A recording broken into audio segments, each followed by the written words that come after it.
we'll get going. Hi, this is Christina Simmons, host of the Say Yes to Holiness podcast. Thanks everybody for joining me today. And I'm super excited to be here with two phenomenal people who are doing some great work out there. And their organization is called Families of Character. But I wanted to let Steve and Jordan introduce themselves and talk to you a little bit. So we'll just kind of get started. So Steve, go ahead and start with yourself, a little bit about yourself, where you are and what you're doing right now. Thanks, Christina. So I'm the founder of Families of Character. I started Families of Character about 10 years ago because of my wife and 5 children. I spent my life in the investment world.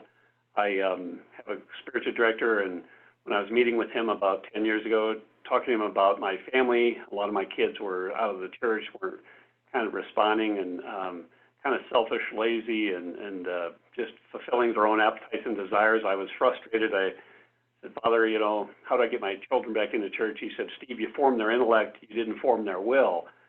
They went to Catholic schools from kindergarten all the way through college, and I said, what do you mean? And he said, what time do they get up? And I said, well, I don't know, 9 to noon. They're like most kids in high school and college. He said, well, he said, what they're doing is they're not living a virtuous life. Teach them natural virtue, and they'll come back to the church. My wife and I did that, to make a long story short. And 4 kids came back into the church and started being more responsible. So that's what led me to start Families of Character. I wanted to help other parents realize what we didn't know. There's no guide on parenting, but we really realized when you really help develop your kids in character, they turn out to be very successful in every aspect of their life and very faithful. And so that was led us to start Families of Character. Wow, that is something that so many parents and especially moms that I work with would love to know. And so it is part of what drew me to even reach out to want to talk to you guys about what you're doing. So Jordan, how did you get pulled into Steve's mission here? Well, I was fortunate to hear him speak at an event where he was talking about his personal story and kind of the transformation that his family made from kind of being away from the church and then everybody coming back and being engaged in raising their kids, with virtue development, and it really inspired me. So I was moved when Steve told the story about just sitting down and talking to a spiritual advisor about, Father, I've sent him to the best schools, and, they can quote scripture better than I can, and the fact that his spiritual advisor, really said you didn't develop their will. You paid a lot of money, and you developed them intellectually in the Word, and they actually know Catholicism better than you do. But what about their will? What about helping them to really grow in the good habits, replacing bad habits with good habits? And I thought, oh my goodness. I'm a young mother. I'm married. My husband and I have been married for 16 years. We have 3 children, ages 13, 8, and 5. And I thought, I've got a chance here. My kids are still young. They do go to Catholic school, and I think that's important. And it's great for them to have a Catholic education. But I also wanted what Steve was, had to offer in terms of the home kind of family development and actually how to live out our faith. And so that just really inspired me. And I started volunteering with Families of Character and then came on, part-time to help out and to spread the message. So that's where I am today. Yeah, and Jordan and I are on opposite ends of the spectrum. I've been married 44 years. We have 5 children and 15 grandchildren. And so we have the benefit of all those around. They're within 10 minutes of us. We get to see them a lot. So anyways. Well, that's actually what I've seen in many apostolates, because that's exactly what you all are about, is an apostolate, to be able to share the joy that comes from ordering our lives properly. Language of the church, of course, is first things first, and I talk about that a lot with people. So I'm intrigued by the fact that each of you, so Steve, you made mention that your background was investment, and yet you saw this as a need. And so subsequently, since you got involved in this work a decade ago, where has that kind of led you for your own continued formation and understanding about, how to go about doing this work? Yeah, that's a good question. I think character formation isn't something we hear about a lot, or we're not taught even inside the church. In fact, we hear about theology, teaching and learning about our Lord and, becoming a saint, which is important, prayer, sacraments. But unfortunately, we don't hear a lot about character development. It was really through my spiritual director that I really started looking into this. And then I have to say, 25 years ago, my wife and I brought an educator and author, a Catholic educator and author, to Denver to speak to a group of parents. And he said something that really was profound back then. He said, we as parents are spending way too much time and emphasis and money on forming our kids' intellect at the expense of not developing them, their moral character. The gist of his talk was the fact that he said if we would spend time developing their moral character, he said they would be successful no matter what they chose to do. But today, and by the way, I was part of that. I sent my kids to some of the best private schools in the country because I want them to get a good Catholic education, right? And he's not saying that virtue is not important. He's not saying that intellect isn't important because he's an educator. Certainly, developing their intellect is important, but not at the expense not forming their moral character. And this is where we're seeing a real absence. And I see this in parents too, by the way. I'm kind of detour from your question a little bit because I think it's going to lead to the answer. But I see parents are outsourcing their child's development to schools and churches and sports programs, right? And the reason I see, Christina, that's what I did myself. Right. I was traveling as a young father and husband. I thought my job was just to support my family. I didn't realize until later in life I had to be more intentional about being a husband and a father and developing my children, right?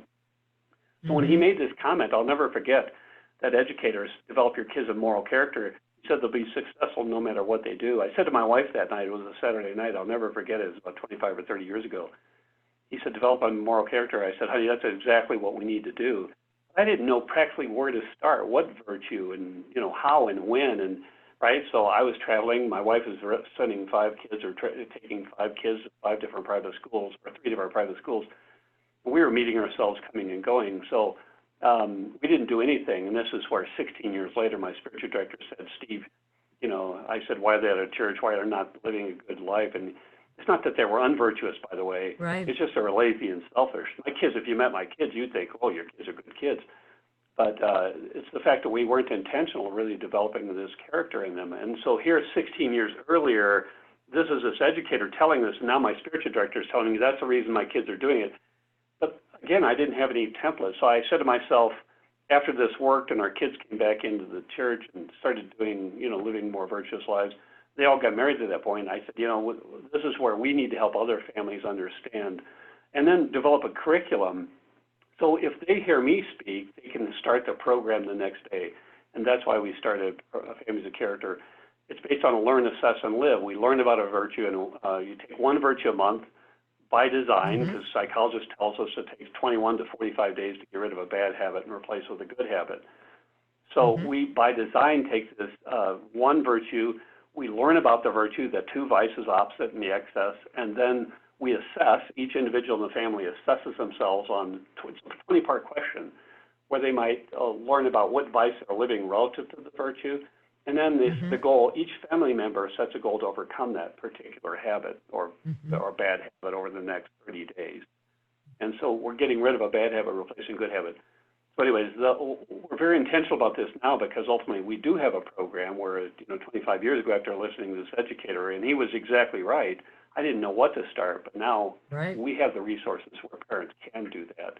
Once they understand the importance of developing character, we have the resources that can take them to being successful families and promoting unity and joy in a family. I've found that to be the case across the board. The outsourcing, as you said, and that's a huge, huge issue, particularly within the Catholic world, in which the church has taught us from the very beginning. Parents are the first educators, and it's something where so many people are kind of like, no, that's okay. As you're saying before, Jordan, Hey, my kids know scripture better than I do, but what we have forgotten is that by our lived life, we're then being able to inform, model, and teach. And I love, your three-step model, that you were describing. So that was learn, assess, and I didn't write down the Live. third. Live. Thank you. Duh. um, and but I talk with people all the time when about holistic formation, and is what John Paul II gave us when he gave us a guide for how our priests should be formed. And that holistic formation is there's a human component, there is that intellectual component that most of us are aware of in our world, but then in addition, the spiritual component and then the pastoral component is whatever that personal mission is that God has given you to go out and to serve those around you. So it's how you love other people. So I love the fact that you guys are beginning at the natural level, as St. Thomas Aquinas tells us. It builds upon the natural. That's where virtue, begins, is building upon what's natural. So we have to have those habits in place. So the fact that you said that you needed to be intentional about your parenthood. Is that part of why this kind of fired your heart, Jordan? Was just kind of that message of intentionality, and it's like, I want to get in. Yeah, and I think Steve's transformation story is what inspired hope in me. When I heard Steve, my husband and I had a good relationship, and we had, our family life felt like it was going well. Mm-hmm. But once we started implementing some of these tools, just say, for example, there was a lot of kind of nagging and getting after my kids to do what they needed to do in the morning and get out the door to school on time. And I kind of became used to that was just the norm. Like a lot of parents do, they just think, especially the mothers think, well, this is just how it goes. I have to nag them into doing what they need to do so we can get where we need to go. But ultimately, it's not supposed to be like that at all. We started implementing this kind of responsibility chart where, each one of my kids were responsible for getting themselves up with an alarm clock, even the 5-year-old, for kindergarten, and making their bed and getting themselves dressed and brushing their teeth, and then, cleaning up after themselves after breakfast. And we had a chart for them to keep track of that, and then rewarding them, really positively praising them for that. And what I found after just 3 weeks of doing this, the nagging and yelling went away. And I had all this free time in the morning because these little mini humans, these sweet little precious cherubs, I call them, were doing what they needed to do, on their own. And the confidence and the courage just grew in them. And it was so beautiful to watch my kids go from kind of this dependency on me to being self-sufficient and being excited about that and being confident in what they were doing and feeling like they were part of a team, because we were all working to be more orderly, and so, and I felt better, less guilty as a mom. I wasn't, yelling at them. I didn't have to feel ashamed of the way I treated my children or the words that I used with them. We think about confession. It's like, man, I don't want to confess that over and over again. I'm tired of that, I need to work myself to be a better mother and to treat them like, children of God, like they are. And so, just implementing some of these really kind of simple, ideas for getting them to do just 4 or 5 things on their own every morning has just brought so much peace and freedom to our house, and just the sense of unity overall. So I didn't even really realize that my family we weren't in a state of suffering or, real distress when we heard Steve speak. But I think what happened for us is we just realized instantly, once we started implementing this, just the amount of joy and unity that came to our family just like that. And it gets you wanting more, once you experience that and realize how good it can be, family life, and how unified you become. You just want to continue month by month, you know. Mm-hmm. Yeah, and if I could add, I thought it was Exactly. really, in regards to the intentionality, I heard a dad, I was asked to speak at a parish about families of character, and this father was asked to speak first before me. He was doing our program. He's probably in his early 30s, and he gets up and says, by the way, I'm not even Catholic. My wife is, and this is right after a Mass, and he points to his wife, and then he says, we've been doing families of character for 2 years. He said, folks, I didn't realize I was an unintentional father and husband until I started families of character. And I love the word picture he said. He said, because folks, I'm not even in the back seat when it came to being a husband and father for the last 10 years of our marriage. I've been in the trunk of the car. And I think every father could relate to that in the room. Every young man that's a father could relate to that, because ultimately, I hate to say this, but a lot of men are the missing link in the family. We think work is our sole priority, right? And so when it comes to being a father and husband, we're not even in the back seat, we're in the trunk. He said, now that my wife and I have been doing families of character for 2 years, he said, I'm in the front seat with my wife, which is saying that the wife is actually taking on the responsibility of the entire family. And this is what we see in we've recognized is that moms have the burden of the entire family without the husband fulfilling the role of father or husband. And so she was smiling ear to ear because he was in the front seat now, being a leader, but servant leader to his family by growing in virtue. I thought it was interesting, by the way, his outcome. He's now converted and he's become a Catholic in the church, certainly because of his wife. She's a great example. But, you know, virtues are objective truth, and objective truth leads us to Christ. You know, Christ leads us to his church. Anyways, I think that his point about I wasn't an intentional father, I think that really completes the thought. Now he's in the front seat with his wife. Yeah, and it's so important. So Dr. Khan, he actually spoke at the World Meeting of Families in Philadelphia back in 2015. It was the first time I heard the statistics that they shared about the reality, especially when it comes to the continued spiritual practice of children, is that when you do the basic statistics, it's like if the mom is faithful and and the kids see that, etc. It's like 27%, of all children will continue that practice. But then if you have a father who is the spiritual head of the family, he is practicing 93%.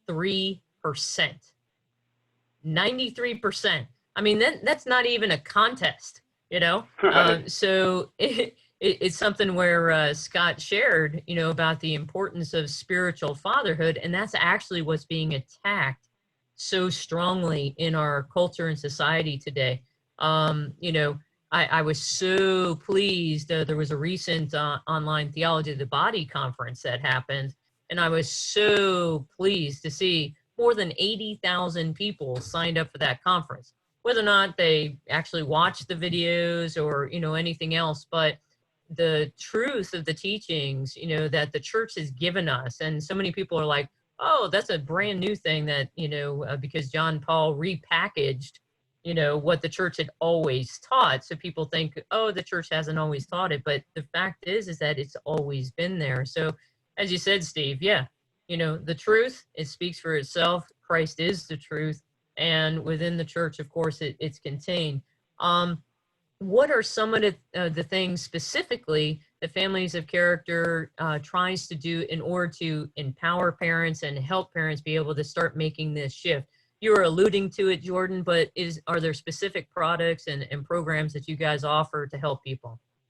There are. We have kind of 3 different levels of participation that a person could engage in, and one is just simple freebies that you can get from our website at familiesofcharacter.com. So the freebies are things like a screen time checklist that gets kids to, do what they need to do before they have any time on the screen. So simple tools like that you can get for free and just download and print off and start using at home. And then there's these mini guides, which is a kind of a short chapter about the virtue or the character strength, and it goes through, like Steve said, explaining what the virtue is and the two vices that accompany it. And then it gives a list of goals and suggested goals for different age ranges of kids on what you could work on for that month. And then also, one of the things that we think is very important, along with learning about the virtue and setting a goal, is to just have an intentional family huddle every Sunday. We say Sundays because it's, it's a day of rest. It's the Lord's day. It's also the day of the week that starts off, the routine for the week. And so we ask that families get together at Sunday dinner and just kind of look at the calendar for the week coming up and talk about what that looks like, who's going where, what things need to be done, and then lead right into kind of a conversation about the goal for the week. So we have a video about the family huddle too that's helpful for families. And then just kind of a deeper way of engaging with us is we have journals that have 3 virtues in them, so 3 months worth of content essentially.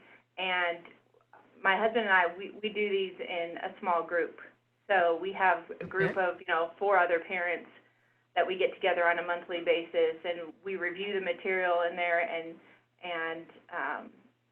talk together about the challenges that we're having within our own families and set that goal, and then we meet back in another month, sort of like a book club, but we use the Families of Character content that helps really guide us through and be intentional about focusing on that virtue for the month. So that helps a lot with accountability, and we all need it. We all need accountability. I was talking to Steve right before we came on here just about why do people do Bible studies. You could just read the Word on your own, but a lot of people like a Bible study because it's the accountability. It keeps them on course, and it keeps them in a flow of continuing to learn about it and implement what they learn. And so that's ultimately, doing this in small groups probably yields the most benefit, but it certainly can be done just with your own family at home too, if you stay disciplined with it.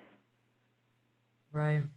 I love the fact that you guys have started to model that small group aspect, because it's not just accountability, it's also community and surrounding yourselves and your kids with like-minded people. So what they've found, like statistically, a whole different topic, but like vocational discernment, is that when families who are like-minded about the fact of we need to be intentionally rooting ourselves in what God desires for our lives, and then when we begin to voice, I might desire to perhaps live a priestly life, or maybe I want to go be, a sister in a convent, or no, I'm really being called to married life or single life, and to have that, conversation that goes around where everybody doesn't go, oh my gosh, what are you thinking about being a priest? Oh my gosh, you don't want to do that, but rather it's like, wow, okay, so how is that conversation with God going? When you have that supportive environment,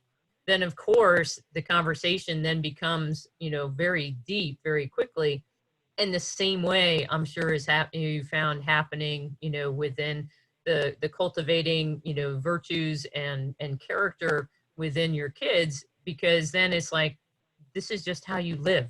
It's not a weirdo thing anymore. Yeah. Yeah, I'd like to pick up on that thought that you have of community there, because there are 5, what we've discovered is there's 5 positive outcomes in developing character in ourselves and our kids. And one of the most important is actually community. And let me speak to that for just a second if I can. What I mean by that is what we've discovered is, like my wife and I, when you're getting into relationship, right? My wife and I dated, and then we're going to get married. What we didn't realize, and I don't think a lot of couples think about this, is, her upbringing and my upbringing were night and day different, right? She came up in a Catholic family of 4. I came up in a Catholic family of 5.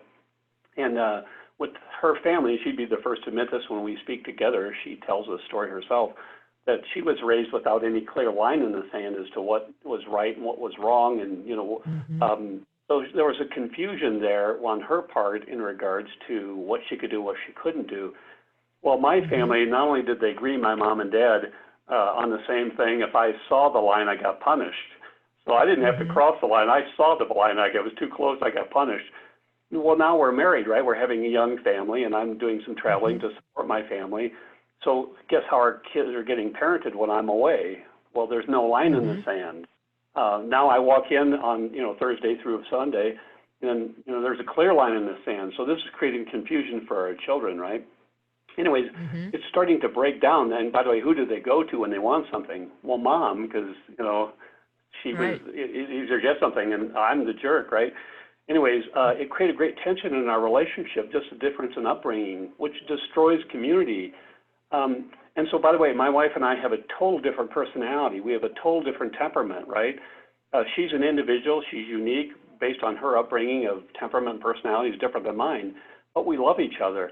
What we've identified at Families of Character is the fact that this individualism is what we start creating is individualism in the house. She has her role, I have my role, each one of our kids, we're trying to get to do their thing, and we create these silos. So there were 7 of us, and we're living in the same household, but there's individual silos in that household.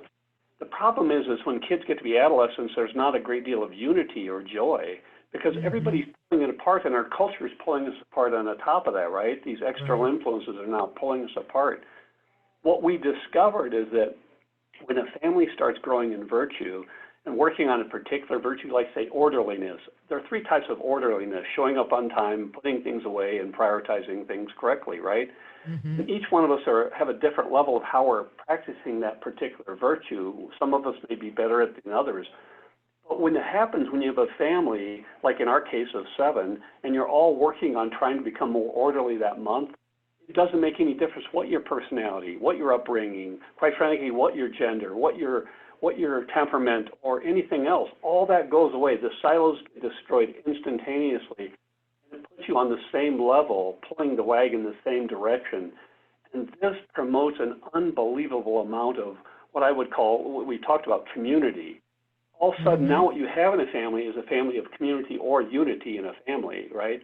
Now, experiencing great joy in a family because we all have the same goal in mind. We're trying to become a better version of ourselves, the best version of ourselves for the other, not for myself. This is critical.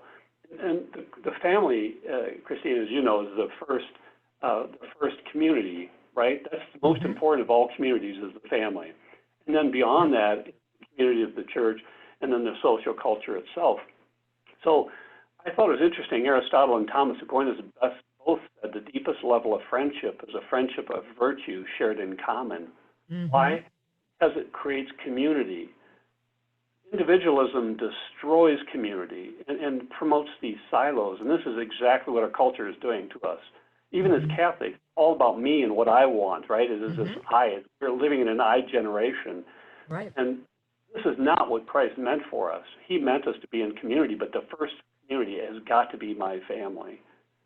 And I've got to get out of myself and make a gift to myself by growing in virtue. And that's exactly what virtues do. Yeah, I mean, you see this as you just alluded to, and your verbiage of silos is reminiscent of Amazing Parish and the work that that they're doing. But it's very much about when we have that common vision, then we become unified, and our hearts, are lifted, and we are passionate about wanting to, in our own unique way, to be able to add to that. And then you get that beautiful diversity of how this all plays out. So as you were saying, how someone is, one person is orderly in their room is different than another. And then we come to appreciate one another rather than going, oh, well, you leave it this way and you do that. And, I don't like that. And, but rather it becomes a place of love. And that is what the domestic church is supposed to be. It's supposed to be that training ground of where we learn to love, to be loved and to love. And when we're not doing that because we're doing our own thing, then, of course, it results in all of what we're dealing with. And so how very true. So Jordan, what exactly, you said that you and your husband put together the guides, and oh, I'm sorry, go ahead. No, we didn't put together the guides, but we utilize the guides within our own parish. We've kind of set up, Families of Character as a ministry at our parish. So identifying couples that would, step step up and be leaders in their homes and have other couples join them on a monthly basis, and then showing them how to use the content and really get the most benefit out of it in a group setting. We've done that. Super. Quick question, and this is just because one of kind of, you know, the language is what's your superpower. One of my superpowers is be able to see kind of congruencies and how things can be integrated. But have you all heard of the initiative of the Rosary Movement that is in Kansas City, Kansas, with the School of Faith? So what they're doing is that they talk about bringing families together for food, good conversation, and praying the rosary. And I was just like, wow, you know, you guys could almost do the same thing, but your conversation is rooted in, you know, families of character, you know, for that month. Yeah, it's what I'm fascinated by, and this is part of why I'm passionate about sharing the message of what is going on across, you know, the country, is that you have these pockets of where the Holy Spirit's raising up people like yourselves, be able to go and share the beauty and the truth of the message of what it is that we're, and how we're called to live our lives. And it's just so beautiful. Kind of taking, you know, a little bit different tack, but what are you hoping, or what's your vision for families of character as you're moving forward in like the next 2, 5, 10 years even? Yeah, thanks for the question. You know, the vision really is to create these communities, if you will, or kind of this ecosystem of community of families that you know, want to really have being very intentional about developing their families to be great families of God, right? I mean, and faithful and loyal, and first of all, great families themselves, but also in respect to their faith. Because ultimately, there was a book, you know, I'm in Denver, and I used to serve on an advisory board with Archbishop Chaput, and he wrote this book, Render Unto Caesar? No, the Strangers in a Strange Land. And Yes. on the front cover of that, he says we're living in a post-Christian culture, right? And I would say we're living in a post-Christian culture, but also an anti-family culture. And I have, my oldest grandchild is 12 years old. I'm trying to, and my oldest granddaughter, my oldest grandson is 12, my oldest granddaughter is 11. I'm trying to look at their lives in 10 to 15 years and saying, you know, what's a post-Christian anti-family culture look like for them, right, growing up? How's that going to be different than when I grew up in the 60s and the 70s, right? And I think it's going to be a lot more challenging for them in regards to family and faith. And so how do we get our kids to thrive in a post-Christian, post-family culture? Because we don't raise our kids or families to get by, right, in life. Right. We don't want to, I don't think anybody wants to just get by. I think we all want to thrive. And so as I think about that, the way to do that is instill good virtues in our children and our families. Why?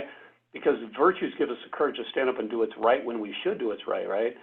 There's a secular book about this called Willpower, and the psychologist says willpower is like a reservoir. When I make my bed, I also have the ability to, you know, to balance my checkbook. It's kind of an interesting concept, but he said when I'm constantly doing the things I should, I have the ability to say no to the things I shouldn't. This is why conditioning our behavior to do the things we should, make our bed, clean up the room, you know, orderliness, generosity, gratitude, living these good virtue traits gives me the ability to say no to the negative influences of culture. To answer your question in regards to this vision, is to get back to that, is to create healthy families. The healthy family is the first community, the first ecosystem that's most important, right? And from that you have the church itself, right? And the different churches or parishes across the country, but that's a different ecosystem where these churches working on the same virtues, as Tom Aquinas alluded to, the deepest level of friendship, the friendship of virtue. The second community is then your extended family, friends, the community of the church, and then civilization as itself. So if hypothetically, if my granddaughter in 10, 15 years is going someplace, living in a post-Christian anti-family culture, and she wants to, if there's a community of other families who are trying to grow in virtue, she could reach out to them and say, I'm coming to California, I'm going to be visiting your state. Is there anything I can see? And maybe hey, we'd love to see you, meet with you. And I think this community aspect, especially for young families, is so critical because they're going to need young families, other relationships with other families to stand up to the oncoming culture and have their kids grow up with one another, they have the same vision and the same goals themselves. So anyways, to create an ecosystem of communities, the family being the first, actually the spouse being the first community, the family being the second, the third community is the extended, the church, extended family, and then the culture from a standpoint from there. So that's a pretty big vision, but we're trying to correspond to God's grace. Nothing's impossible. That's okay. Yeah, and very just, true. From being in that position myself, from being inspired by Steve, who's a generation above me, and really following the guide for how to implement virtue and being intentional and doing this weekly. It's a small amount of investment or time for a huge return, but it inspires you and unifies you so much as a family that there's this contagious sort of curiosity that is set up. And so it's a natural evangelization that occurs. I mean, people ask you, you have so much joy, this pandemic is going on, and how are you handling it? I see positivity, I see you doing things together as a family, and so I think what Steve's saying is really we're creating, ambassadors that really can work the program and experience the benefits and naturally share that with others. I think that's true evangelization and discipleship, meeting people where they are, and for them to look at your life and see Christ in you and want to know how can I have that for my family. And I think that's where I see it going, 10 years down the road. It's the and it's a beautiful vision, and very much that macro micro combination. What I absolutely love about the church is the fact that it's always both and, it's never either or. And so those ideas of subsidiarity and solidarity, of together at the lowest level, but then combined at the highest level, and combined all of together, we are the body of Christ, and we are witnessing to the hope of what it is to live out that life. So last week we had this summit, and we were talking exactly about how can we come out of what's going on in order to become that better version of ourselves. And so have there been if you were to kind of give a word of wisdom or kind of exhortation, what would it be to families as they are beginning kind of this transition and moving ahead of what is it that they should focus upon, or as I said, those words of wisdom, what might you share? Well, being a father of adult children and 15 grandchildren, when I started my career, I thought my whole objective was to support the family financially. We knew we wanted to have a large family, and God blessed us with 5 children. So I knew that was going to take a lot of time, building a family and financially supporting them, right? And mistakenly, I thought that was my only priority, or my most important priority. But I can say, as a grandfather and a father, you're only as happy as your most unhappy child now that they're adults, right? And so I don't think we realize that when we're a young family. I think we take it for granted that things are going to be fine, and my kids are great and everything's going to be good, right? We don't worry about these, like even Archbishop, about the post-Christian anti-family culture. I mean, it's kind of like we've got too much things going on in our lives when we're young families. We're just trying to block and tackle and just get up every day and block and tackle. We don't even think about any of this other stuff, right? As we get older and our kids get to be adolescents and adults, and they start making bad decisions or start getting into relationships with others, all my kids are married, it's a different situation, and all of a sudden you look back and you start blaming yourself for things. I would say, as a husband and father, and I let Jordan speak from the mother standpoint and wife, but I would think as a husband and father, I would say I would suggest young fathers to reorient themselves to putting their relationship with their God first, their spouse second, not their children, their spouse second, and then their children third. I thought it was interesting, Christina. I was watching a TED Talk by a professor from Harvard, and a 75-year study, longest study in history. They took 724 men, and it was all about what made them happy. And they discovered, based on this research, that what made men happy was deep relationship.